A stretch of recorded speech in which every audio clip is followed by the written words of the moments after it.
Je m'appelle Padre del Valle, et voici la réalité du Mexique. Il existe des silences qui crient. Ils crient plus fort que n'importe quelle bombe, plus profondément que n'importe quelle prière. Ce sont les silences qui pourrissent dans les terres oubliées du Mexique, dans les recoins où la lumière du soleil semble avoir peur de pénétrer. Aujourd'hui, nous nous rendons dans l'un de ces recoins, dans la Sierra de Michoacán, un endroit où les arbres gardent des secrets et où le vent murmure des noms perdus. Un endroit où est née une histoire que la logique ne peut expliquer et que la conscience refuse d'accepter. Ce n'est pas une histoire de monstres aux griffes et aux crocs acérés. C'est une histoire de monstres qui ont notre propre sang, qui portent nos noms de famille. Des monstres nés de l'abandon, de l'indifférence, du péché originel d'une société qui préfère détourner le regard. C'est l'histoire du clan Beltrán. Une famille où les liens du sang sont devenus des chaînes. Où le mot père pouvait signifier frère. Où le mot mère était synonyme de cousine. Où les enfants naissaient avec le regard vide de générations de souffrance.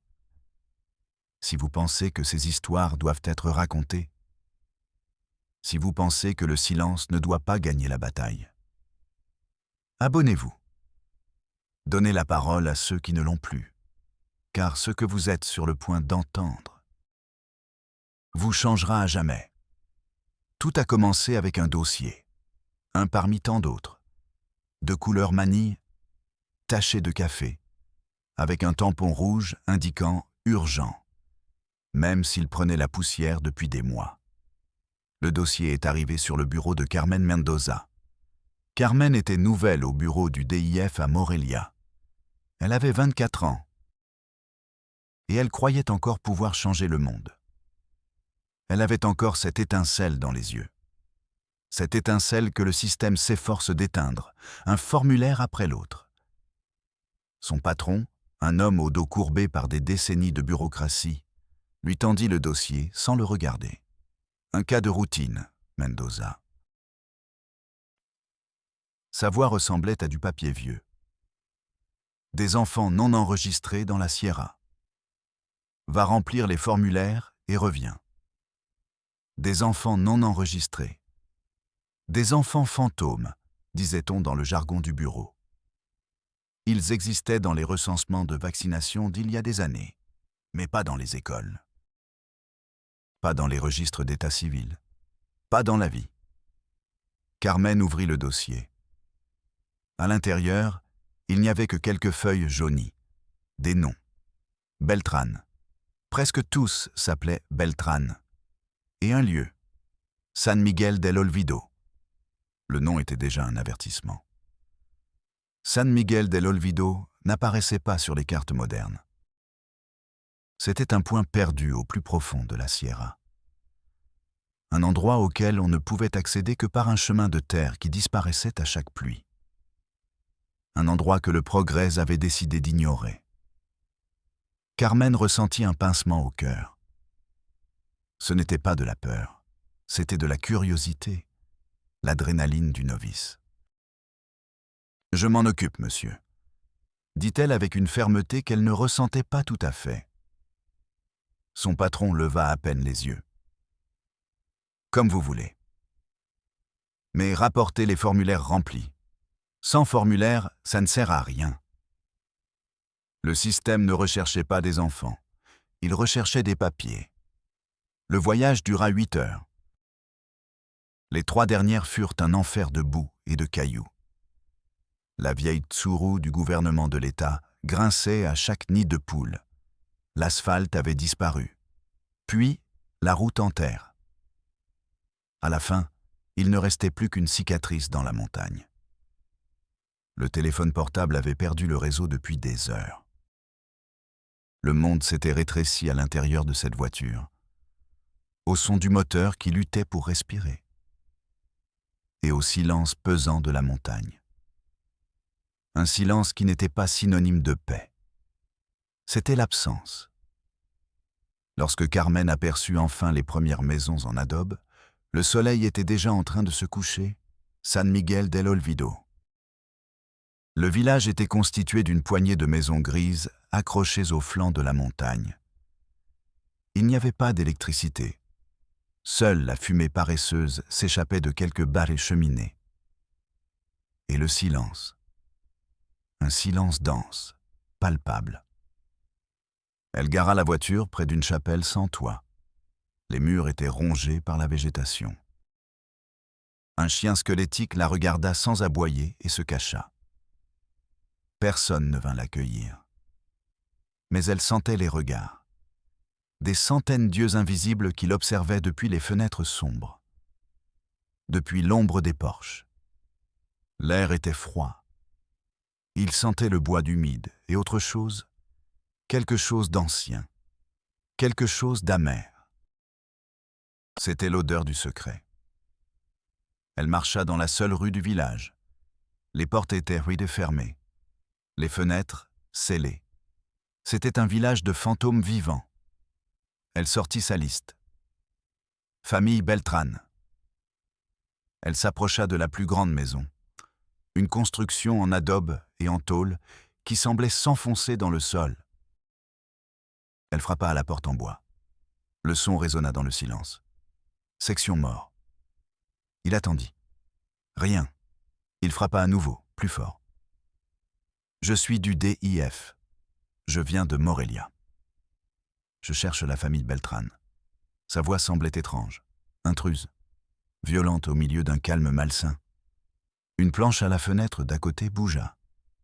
Un œil apparut. Un seul œil. Sombre. Sans éclat. Il la regarda pendant une seconde qui sembla une éternité. Puis, la planche se remit en place. Clic. Carmen sentit un frisson la parcourir. Ce n'était pas le froid de la montagne. C'était un froid qui venait de l'intérieur, au creux de son estomac. La solitude de cet endroit était une entité vivante. Elle l'étudiait, la jaugeait. Elle se retourna. Appuyée contre un poteau, une vieille femme l'observait. Son visage était comme une carte de rides. Ses yeux noirs et petits comme deux morceaux d'obsidienne. Elle ne dit rien. Elle la regardait simplement. « Bonjour », dit Carmen, essayant de paraître aimable. « Je cherche la famille Beltrán. Savez-vous où je peux les trouver ?» La vieille femme cracha par terre. Une crachat sombre, presque noire.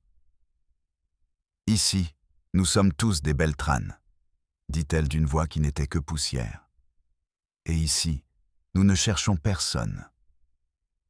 Nous ne voulons pas non plus que l'on nous trouve. » Elle se retourna et marcha lentement vers l'une des maisons.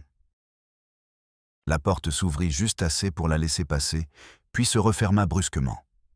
Un autre verrou. Un autre sceau. Carmen se retrouva seule au milieu de la rue déserte. Le soleil disparut complètement derrière la montagne. L'obscurité tomba comme une couverture. Lourde. Absolue. Elle comprit qu'elle n'était pas dans un village. Elle était dans une tombe. Une tombe avec des gens à l'intérieur.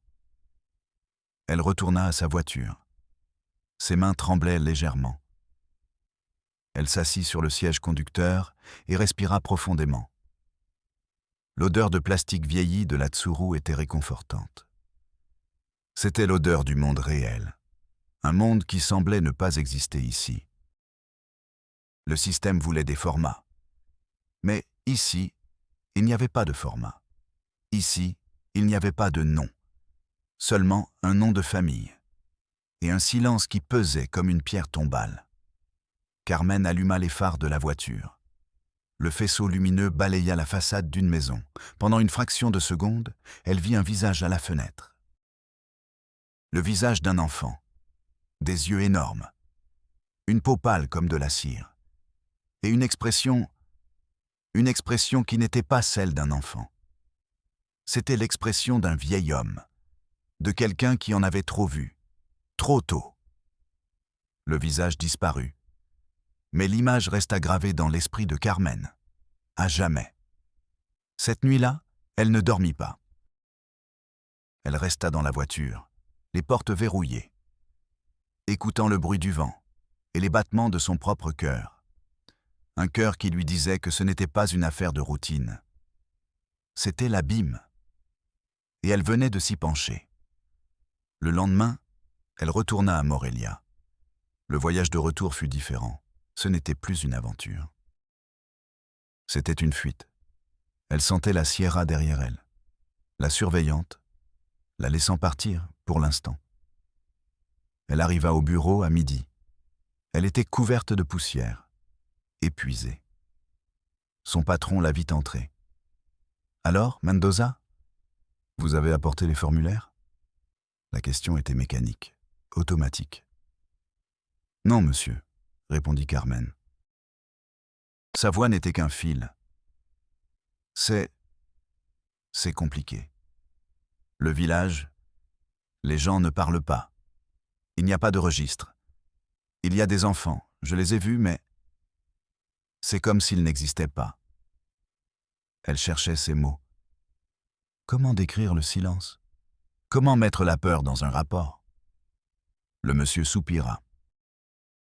Le soupir du bureaucrate suprême. Le son de la patience épuisée. Mendoza, écoutez-moi bien. Je ne vous paie pas pour vous compliquer la vie. Je vous paie pour remplir des formulaires. Il n'y a pas de registre? Créez-les. Les gens ne parlent pas? Mettez « refuse de témoigner ». Vous avez vu un enfant? Notez ses caractéristiques. Âge approximatif, corpulence. Formulaire 3B, section 2.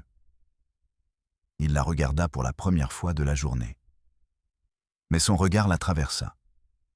Il ne la voyait pas. Il voyait un problème. Un retard dans les statistiques trimestrielles. Nous ne sommes pas ici pour être anthropologues, Mendoza.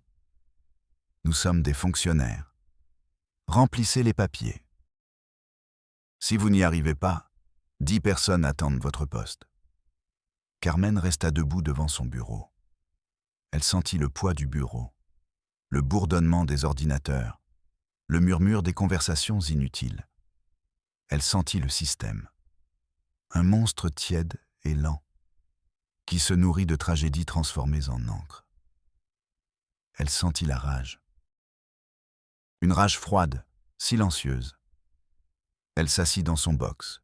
Les murs gris semblaient se rétrécir. Le dossier Beltran était sur son bureau.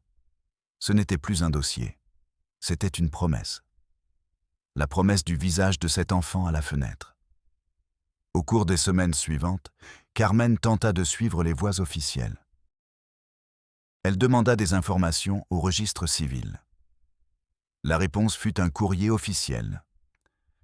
Les archives de cette municipalité ont été détruites dans un incendie en 1987. Comme par hasard.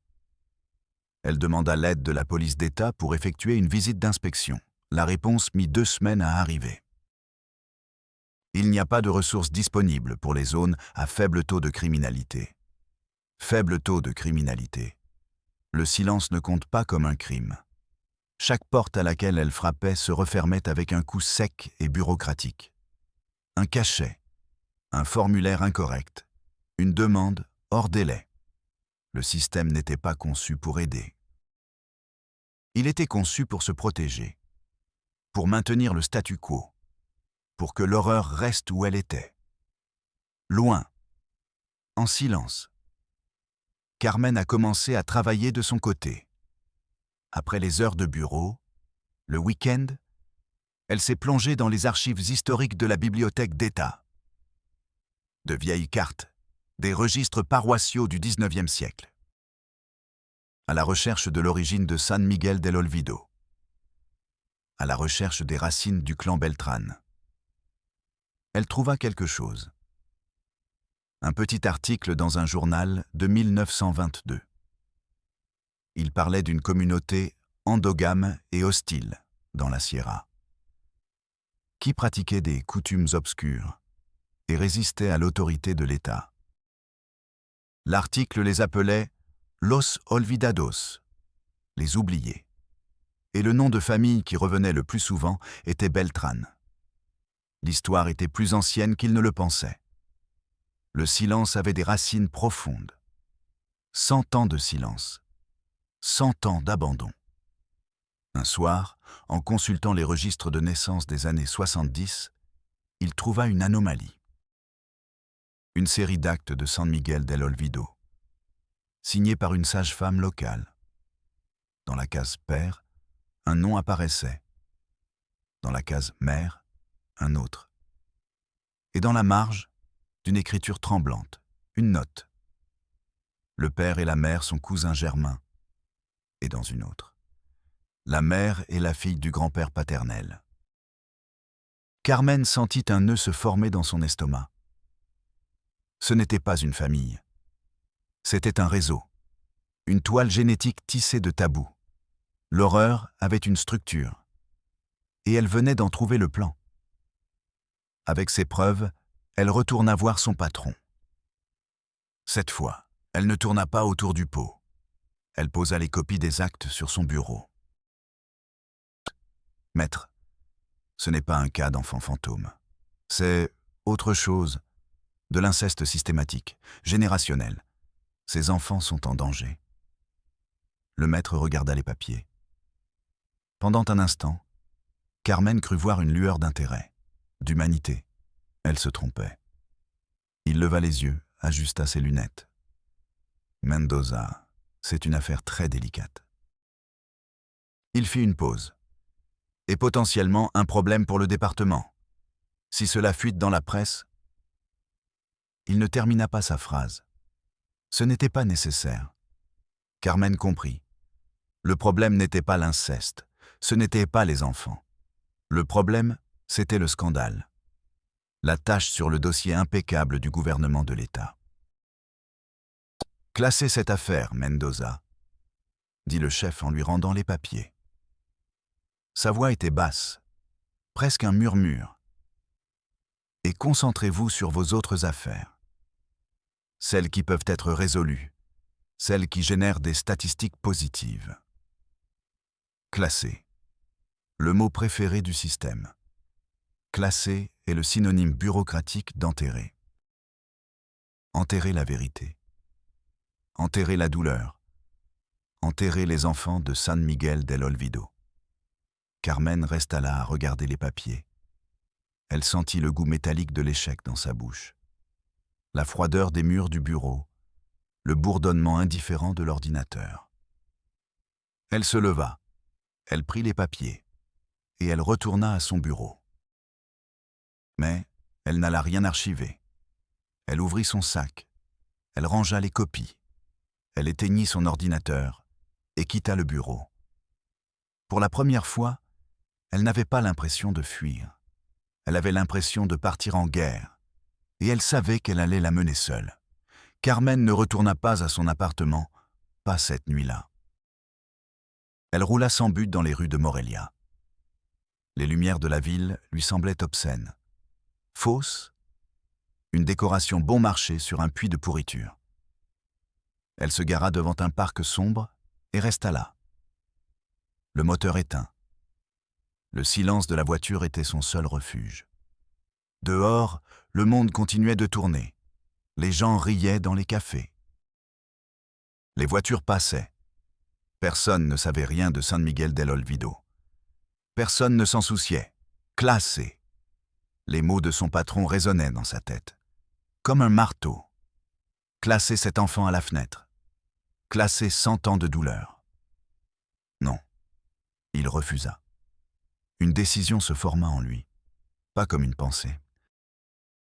Mais comme un morceau de glace dans sa poitrine. Froid. Duration.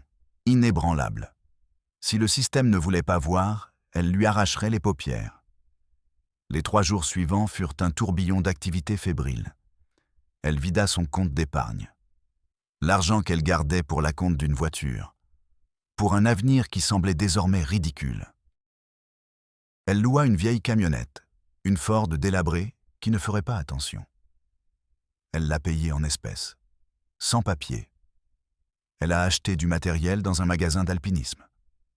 Des bottes, une petite tente, un filtre à eau, des conserves et un appareil photo.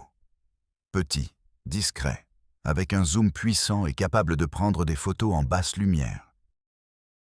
C'était sa seule arme. Elle n'a dit à personne où elle allait. Elle a inventé à ses parents une conférence à Guadalajara. Au travail, elle a signalé qu'elle était malade.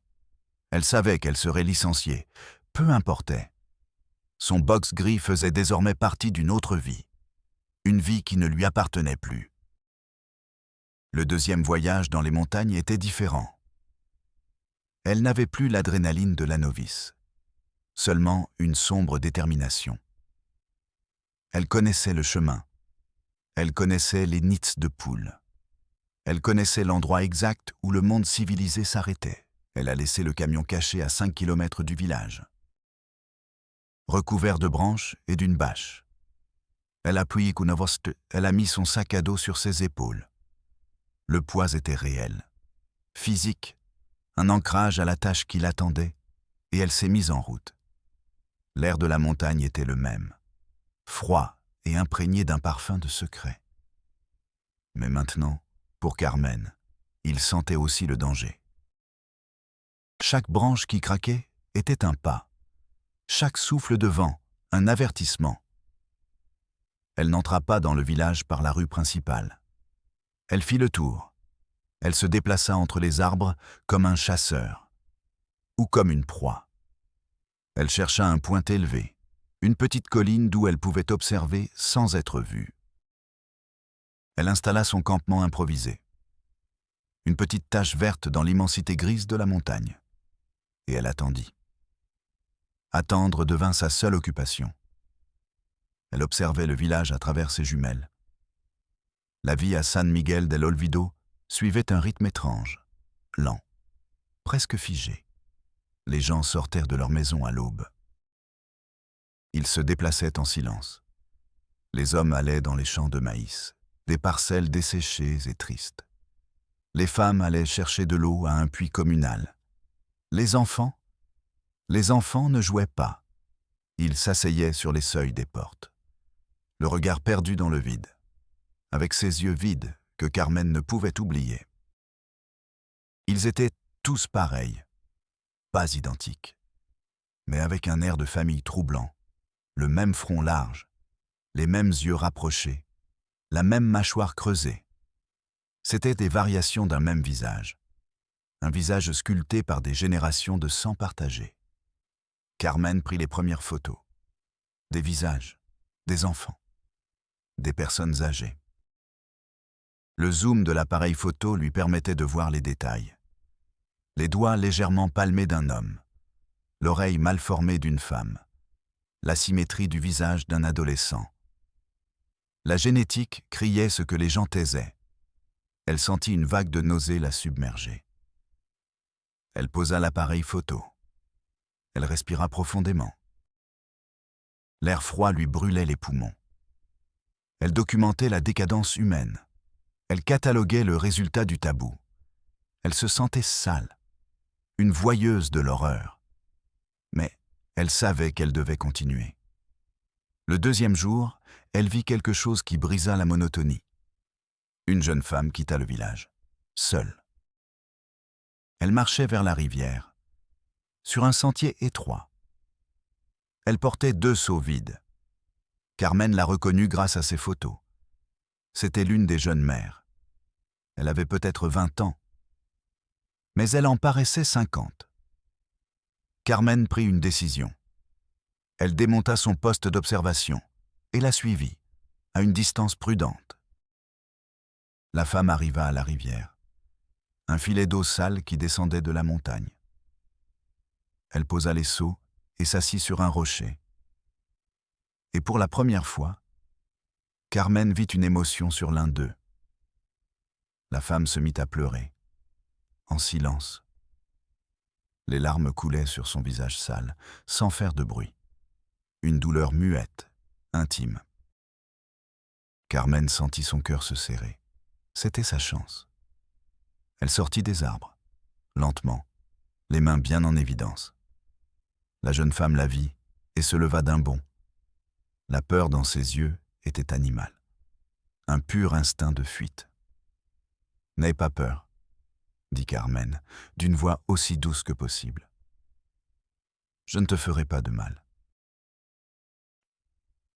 La femme ne répondit pas. Elle la regardait simplement, prête à s'enfuir. Carmen sortit une bouteille d'eau propre de son sac à dos. Elle la déboucha et la lui tendit. « Tiens, bois. » La jeune femme regarda la bouteille, puis Carmen. La méfiance luttait contre la soif. Lentement, elle tendit la main et prit la bouteille. Elle but avec désespoir, comme si elle n'avait jamais goûté d'eau propre de sa vie. Quand elle eut fini, elle rendit la bouteille à Carmen. Leurs regards se croisèrent pendant une seconde. « Merci », murmura-t-elle. Ce mot était un miracle au milieu de ce silence. « Je m'appelle Carmen. Et toi ?» La jeune femme hésita. « Elena. »« Elena », répéta Carmen. « C'est un joli prénom. » Elena baissa les yeux, comme si le compliment était une offense. « Pourquoi pleurais-tu, Elena ?» La question était trop directe. La peur revint dans les yeux d'Elena. Elle secoua la tête. « Pour rien. » Elle prit ses seaux et les remplit avec l'eau trouble de la rivière.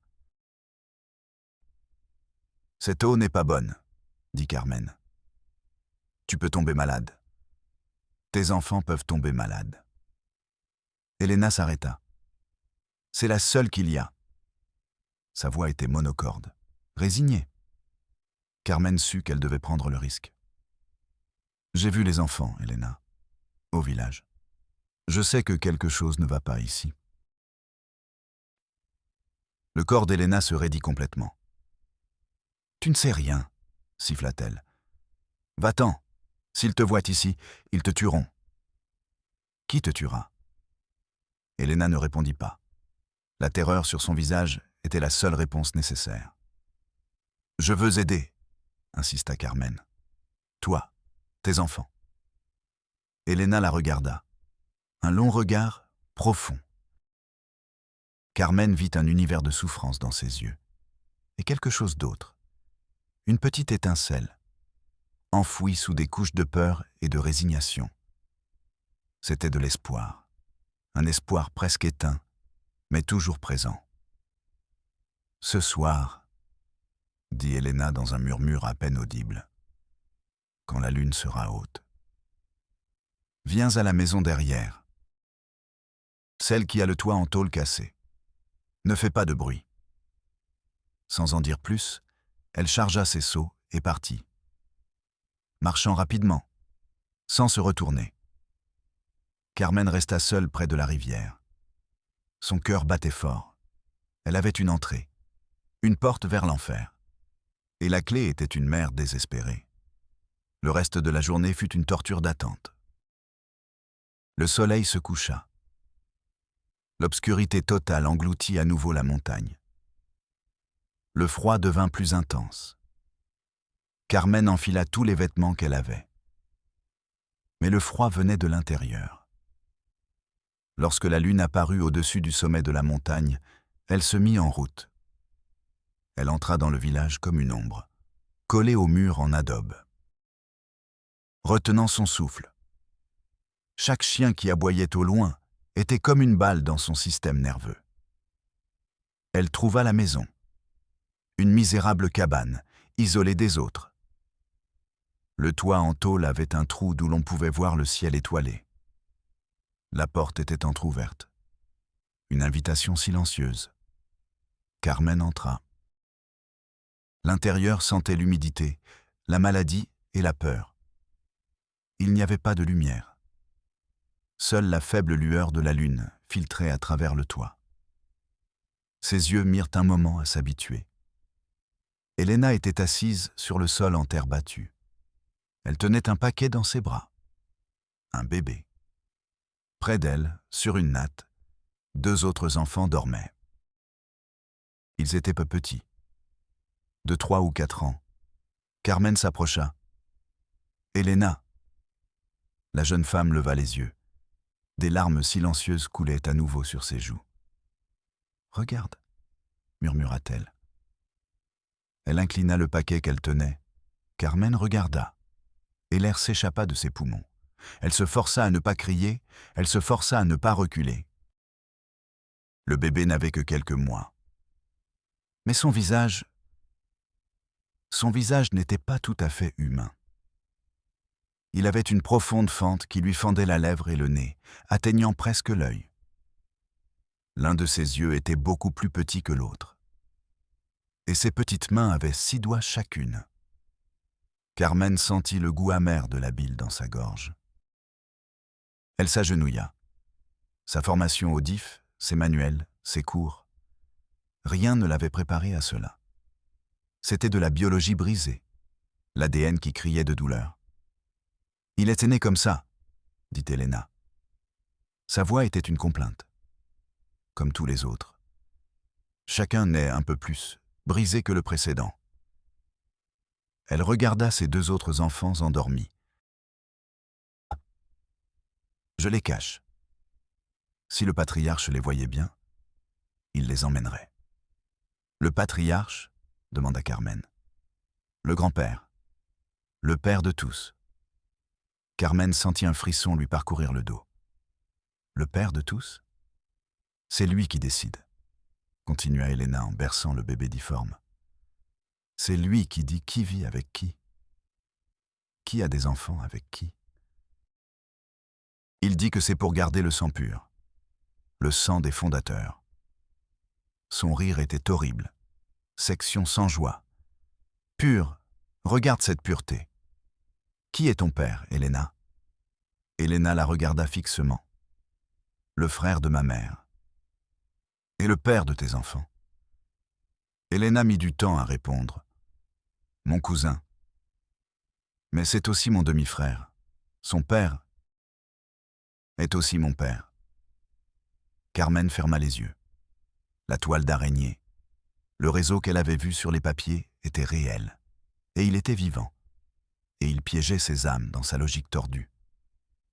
Soudain, un bruit parvint de l'extérieur. Un chant, bas, rythmé, monotone.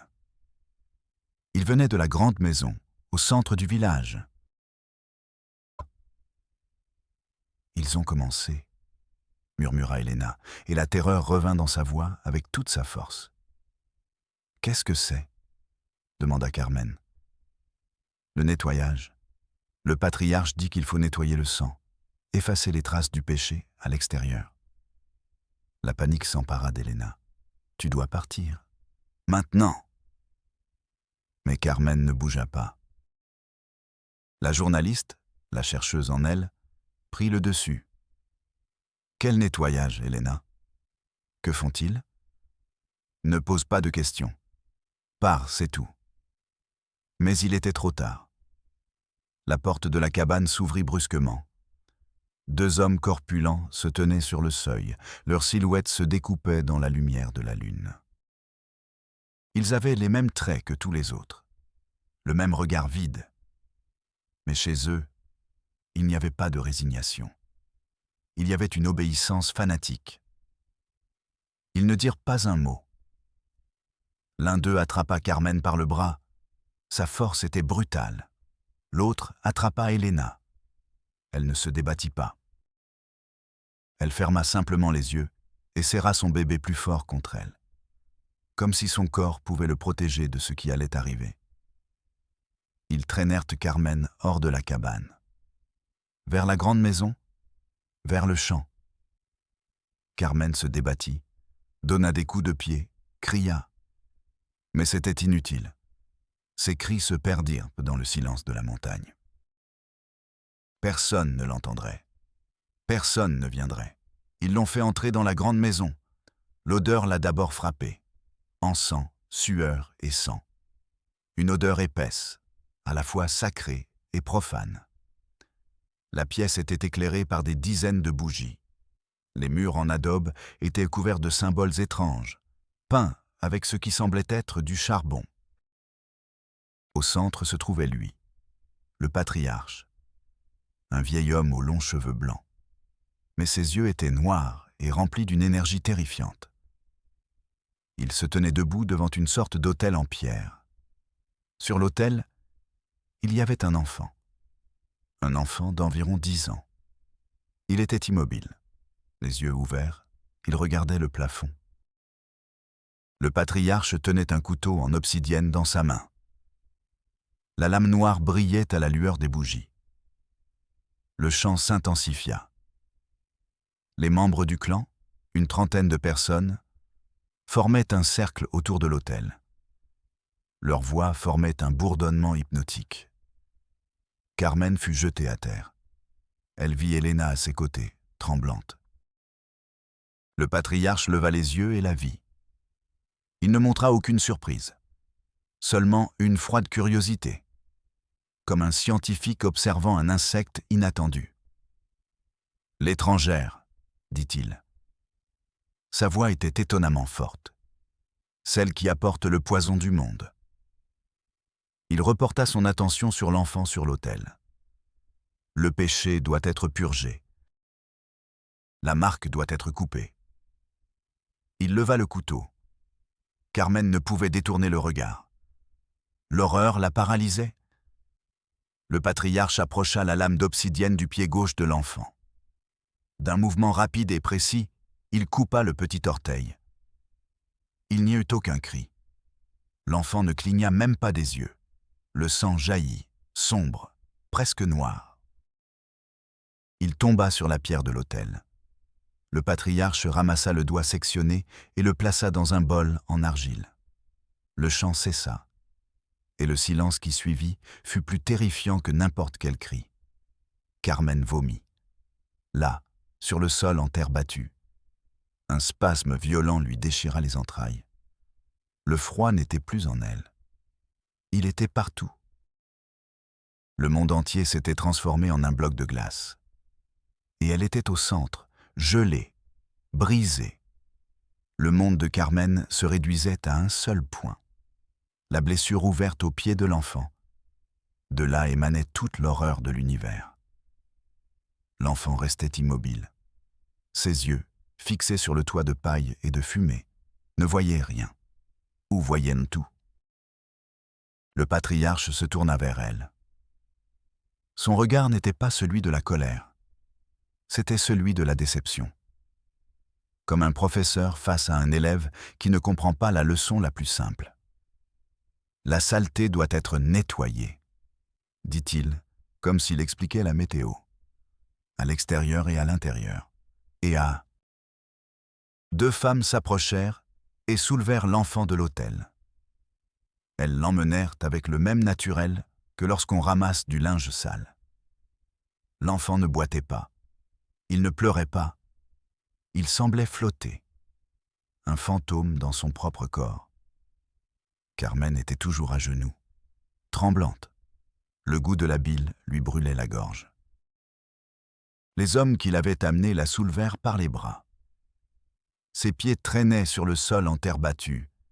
Ses chaussures laissèrent 2 traces parallèles dans la poussière mélangée à son propre vomi.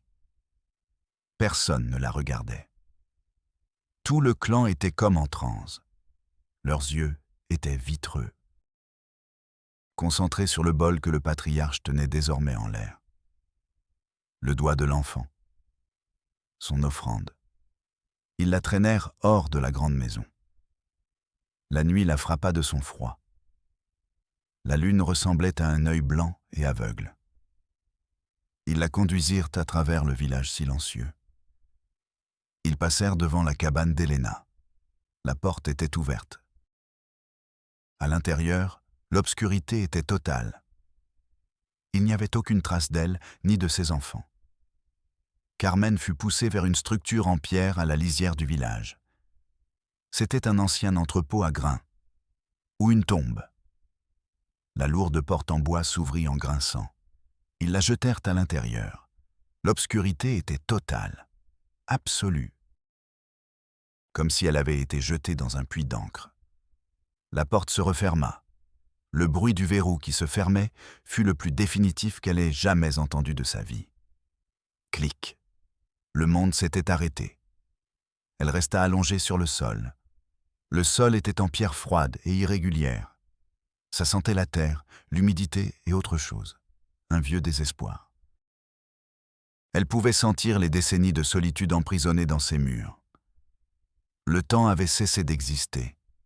Des minutes ou des heures avaient pu s'écouler. Son esprit était un tourbillon d'images.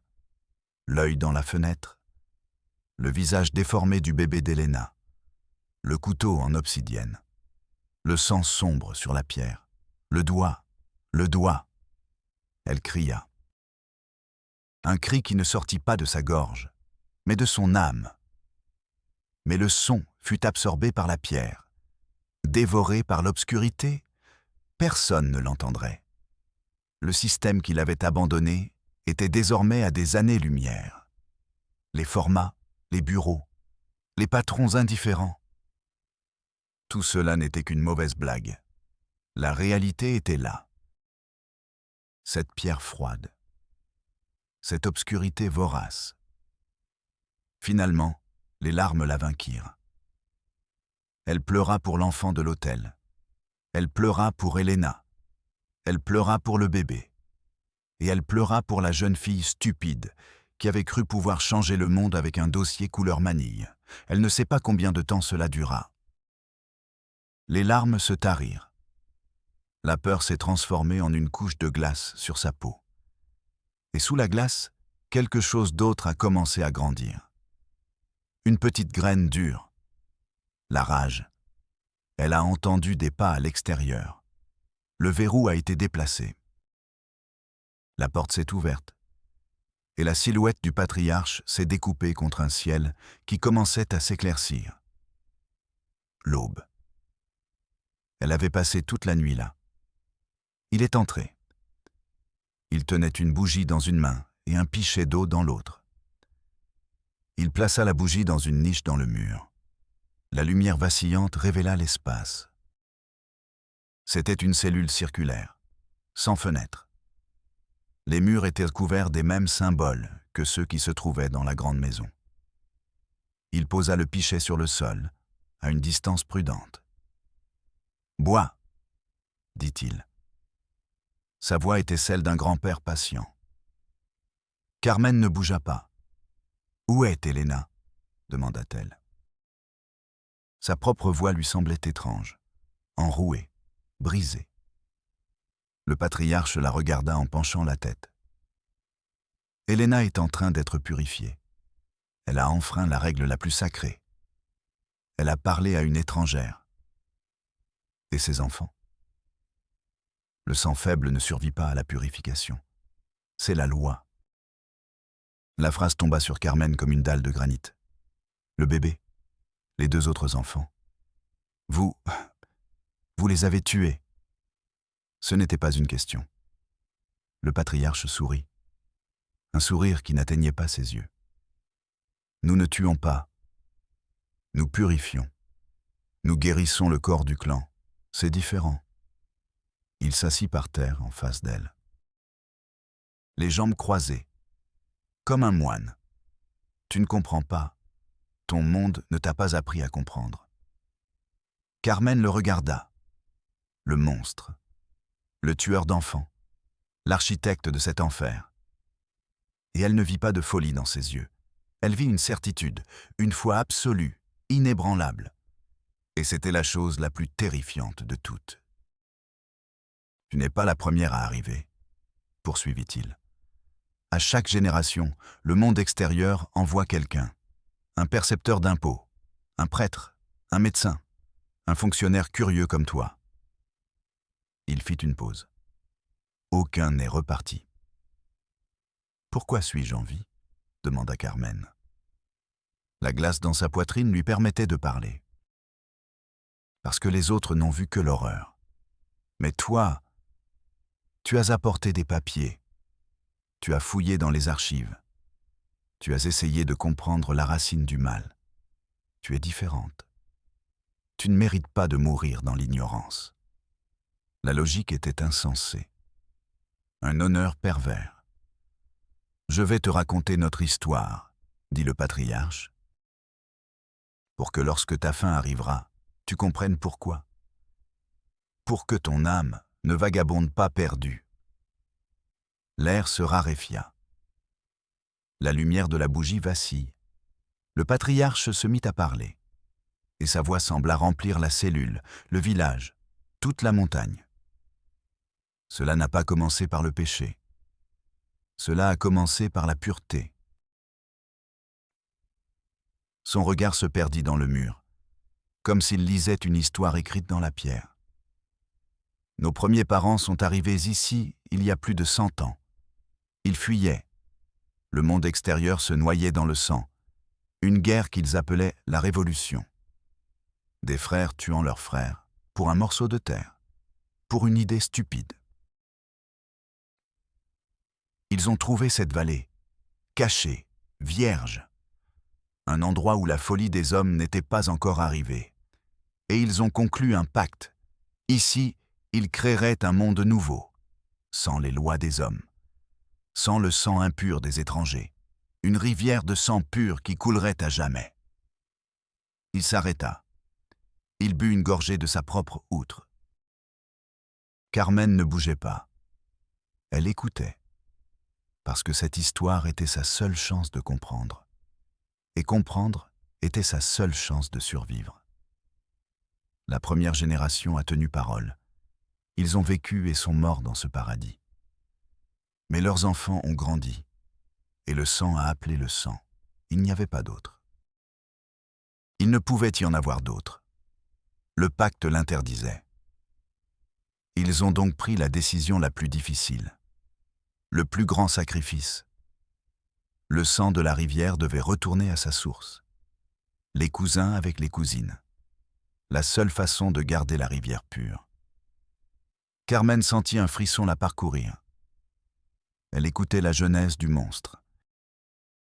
Le moment exact où l'utopie s'est transformée en maladie. Dieu nous a mis à l'épreuve, dit le patriarche, et sa voix se remplit d'une ferveur religieuse. Le premier enfant de cette union est né avec une marque. Une difformité, corrigea Carmen dans un murmure. Une marque, insista-t-il en frappant le sol du poing. Un signe que l'impureté de l'ancien monde était toujours dans notre sang. Un péché ancestral qui avait refait surface. Les faibles voulaient rompre le pacte, sortir, se mélanger, diluer notre force dans la boue du monde extérieur. Mais le premier patriarche, mon grand-père, comprit la vérité. La marque n'était pas une malédiction. C'était une blessure. Et les blessures doivent être nettoyées, cautérisées. Le couteau d'obsidienne. Carmen comprit tout en un instant de lucidité glaciale. Le rituel.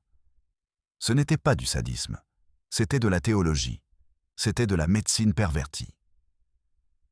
Le premier enfant fut purifié, et le clan fut sauvé.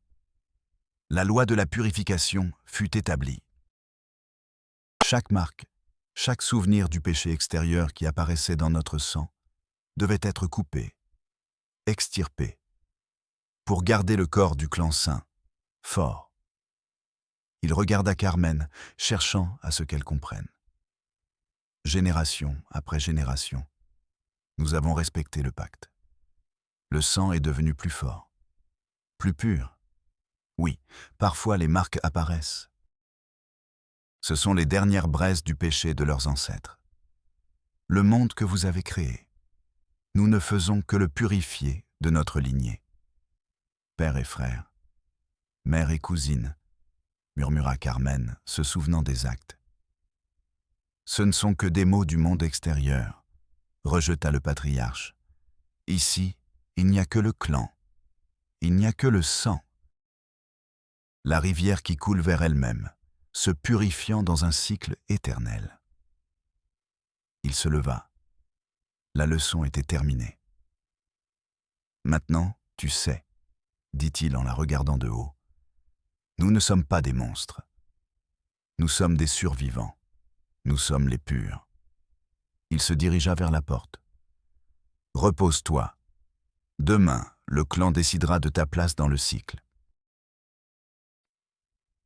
La phrase était ambiguë, et dans cette ambiguïté résidait une terreur bien plus profonde qu'une simple menace de mort. La porte se referma. Le verrou cliqueta.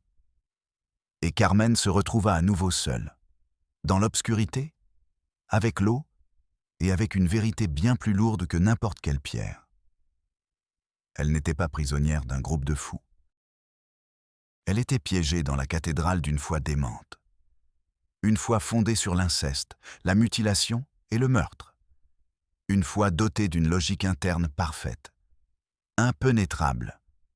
Et elle, la femme des formats et des règles, était l'hérétique, l'impure, celle qui devait être purifiée.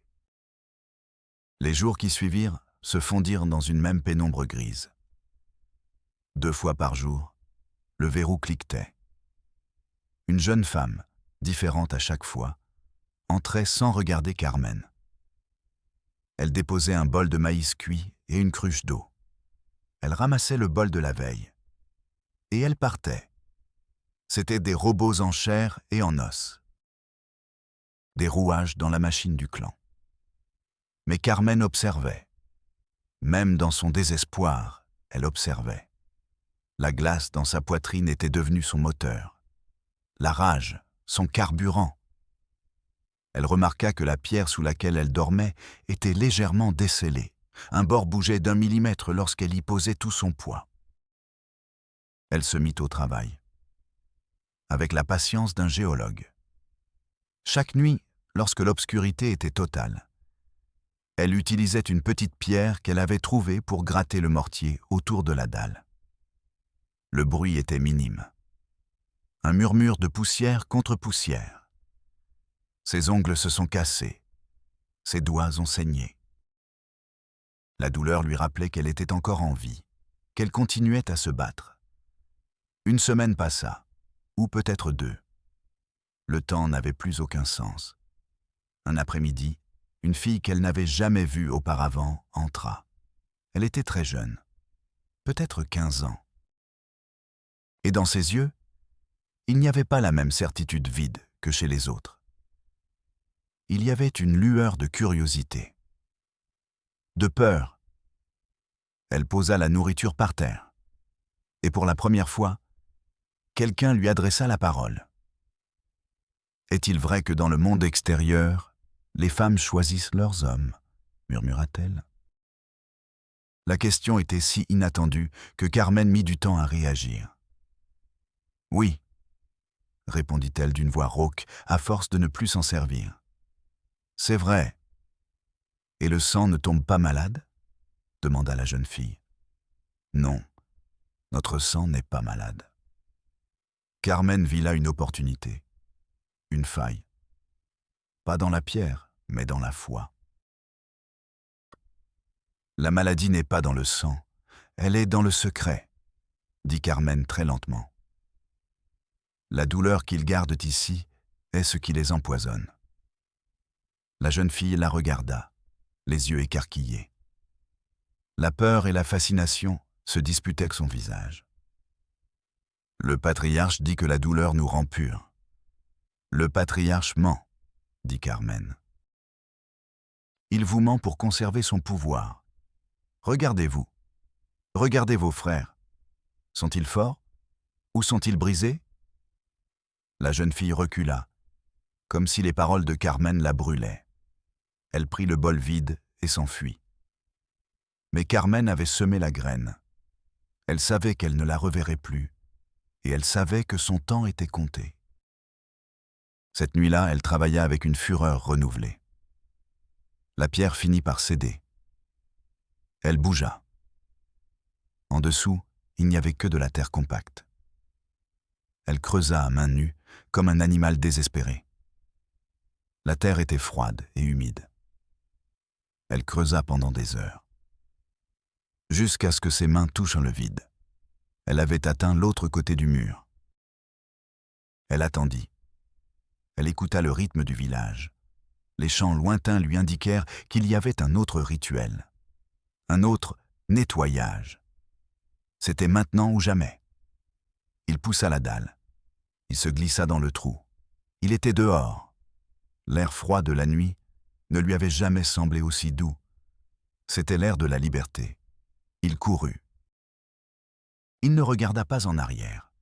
Il courut, les poumons en feu et le cœur battant à tout rompre contre ses côtes. Chaque ombre était un membre du clan. Chaque craquement était le bruit de leurs pas qui la poursuivaient. La montagne qui était autrefois une prison était désormais sa seule alliée. Elle s'enfonça dans la forêt, utilisant les compétences qu'elle avait apprises dans des livres dont elle n'aurait jamais pensé avoir besoin. Elle se déplaçait dans l'obscurité. Elle trébucha. Elle tomba. Elle se releva. Une coupure sur son front saignait, le sang se mélangeait à la sueur et aux larmes, mais elle continua à courir. Elle arriva au camion à l'aube. Il était là, son arche de Noé rouillée, les clés. Ses mains tremblaient tellement qu'il lui fallut une minute entière pour insérer la clé dans la serrure. Elle tourna. Le moteur toussa une fois, 2 fois, puis il démarra. Le plus beau son du monde. Elle conduisit comme une folle. Sans se soucier des nids de poules ni des cailloux, elle voulait juste mettre de la distance. Des kilomètres de distance entre elle et cet enfer. Lorsqu'elle arriva sur la route goudronnée, elle pleura de soulagement. Le goudron était la civilisation. C'était la promesse d'un ordre, d'une justice, pauvre naïve. Elle est arrivée à Morelia 18 heures plus tard. Elle était spectrale, couverte de boue et de sang séché, maigre, les yeux enfoncés dans son crâne. Mais dans sa main, elle serrait l'appareil photo. Sa seule arme. La preuve. Elle n'est pas allée à son appartement. Elle n'est pas allée au DIF. Elle s'est rendue directement au quartier général de la police d'État. Elle entra dans le hall en marbre, et tout le monde s'écarta d'elle. Une apparition venue tout droit de l'enfer au milieu de cette bureaucratie en uniforme. « Je dois voir le responsable », dit-elle à un officier à l'accueil. Sa voix n'était qu'un croassement. Après 1 heure d'attente, de regards et de chuchotements, on la conduisit dans un bureau. Un commandant à la moustache soignée et aux yeux fatigués l'écouta. Il s'appelait Vargas. Il l'écouta sans l'interrompre, avec une patience professionnelle qui frôlait l'insulte. Lorsque Carmen eut terminé son récit, l'homme se cala dans son fauteuil. « Mademoiselle Mendoza, c'est une histoire extraordinaire, dit-il. Le mot « extraordinaire » sonnait comme invraisemblable. « J'ai des preuves, » dit Carmen. Elle posa la caméra sur le bureau. Ici. Tout est là. Le rituel, l'enfant, le couteau. Vargas prit la caméra du bout des doigts. Il l'examina. Elle doit être analysée par nos techniciens. Procédure standard. Il ne la regarda pas dans les yeux. Il regardait la caméra comme si c'était une bombe sur le point d'exploser. « Que comptez-vous faire ?» demanda Carmen. « Nous mènerons une enquête préliminaire. En toute discrétion, ces affaires dans la Sierra sont délicates. Il faut respecter les coutumes locales. » Les coutumes ? Vous appelez ça des coutumes ? Ils mutilent et tuent des enfants. La voix de Carmen se brisa. L'hystérie qu'elle avait réussi à contenir menaçait de déborder. « Calmez-vous, mademoiselle, » dit Vargas d'un ton paternaliste qui lui donna la nausée. « Laissez les professionnels s'en occuper. Rentrez chez vous, reposez-vous. Ne parlez de cela à personne. Cela pourrait nuire à l'enquête. Nous vous appellerons. » Elle se sentit rejetée, comme une petite fille à qui on tapote la tête. Elle quitta le bureau avec un sentiment de vide. Le système l'avait absorbée. Son horreur Sa vérité n'était plus qu'un dossier potentiel, un numéro d'affaires en attente d'être attribué. Les semaines passèrent. Personne ne l'appela. Elle fut licenciée du DIF pour abandon de poste. Son patron ne lui adressa même pas la parole.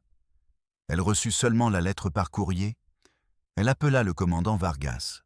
1 fois. 2 fois. 10 fois. Sa secrétaire avait toujours une excuse. Il est en réunion? Il est hors de la ville. Il a dit que l'affaire était en cours. L'affaire. L'enfant sans doigt. Elena. Le bébé difforme. C'était l'affaire. Carmen avait l'impression de devenir folle. Les visages du clan la hantaient dans ses rêves. Le visage du patriarche apparaissait dans la foule. La ville était devenue aussi silencieuse que la montagne. Désespérée, elle utilisa son dernier recours. Un contact, un vieux journaliste qu'elle avait rencontré. Elle obtint un rendez-vous. Pas avec la police, avec un plus gros poisson, un conseiller du gouverneur. Un jeune homme, vêtu d'un costume coûteux et arborant un sourire parfait. Il s'appelait Ricardo. Il la reçut dans un bureau avec vue sur toute la ville. Il lui offrit un café. Il l'écouta avec une attention impeccable. Carmen raconta à nouveau son histoire. Cette fois-ci, avec une froideur effrayante. Elle lui montra les copies des photos qu'elle avait prises avant de remettre l'appareil photo. Le visage du bébé, les symboles sur les murs. Ricardo regarda les photos. Son sourire ne faiblit pas. « Mademoiselle Mendoza, dit-il en joignant le bout de ses doigts, ce que vous avez fait témoigne d'un courage civique louable, louable. » Le compliment était une barrière, un écran de fumée. « Mais vous devez comprendre, poursuivit-il, que le gouvernement de l'État doit prendre en compte de nombreux facteurs. Cette communauté est isolée depuis un siècle. Une intervention agressive pourrait provoquer un conflit social que nous ne souhaitons pas. Elle pourrait être perçue comme une attaque contre les traditions indigènes, aussi particulières qu'elles puissent nous paraître. » Ces mots étaient doux, évasifs, mortels. De plus, nous sommes à quelques mois des élections.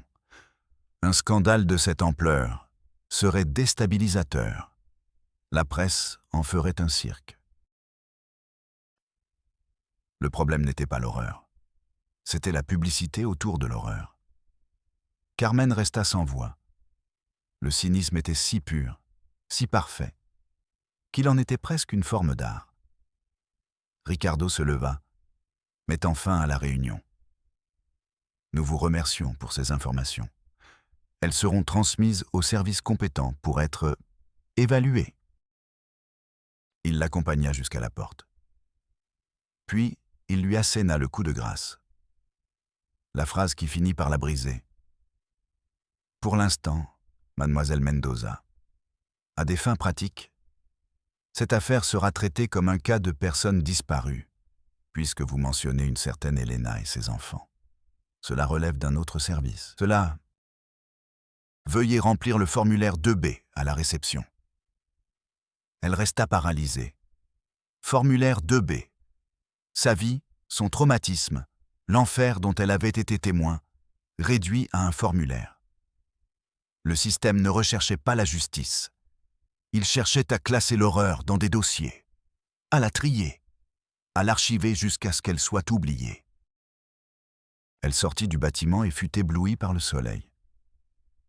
Le bruit de la ville était une cacophonie insensée. Elle marcha. Elle ne savait pas où. Son esprit était vide.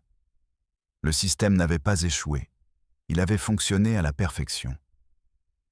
Son but n'était pas de protéger les faibles. Il était de se protéger lui-même. Carmen Mendoza ne fut plus jamais la même. Elle ne disparut pas. Elle ne mourut pas. Pire encore, elle est restée. Elle vit dans un petit appartement en périphérie. Elle sort rarement. Parfois, Elle reste des heures à regarder par la fenêtre. Elle observe un village en adobe dans le reflet de la vitre. L'appareil photo ne lui a jamais été rendu. L'affaire n'a jamais été ouverte. San Miguel del Olvido n'existe officiellement pas. Et la rivière de sang pur, dans sa vallée cachée, continue de couler. Elle continue de retourner à sa source. Elle se purifie. Elle attend le prochain fonctionnaire curieux. La prochaine âme bien intentionnée qui alimentera son silence. Il y a des silences qui crient. Et il y a d'autres silences, ceux des couloirs du pouvoir, ceux des archives mortes, qui tuent plus efficacement que n'importe quel couteau. Je suis Padre del Valle, et rendez-vous à la prochaine Realidad Mexico.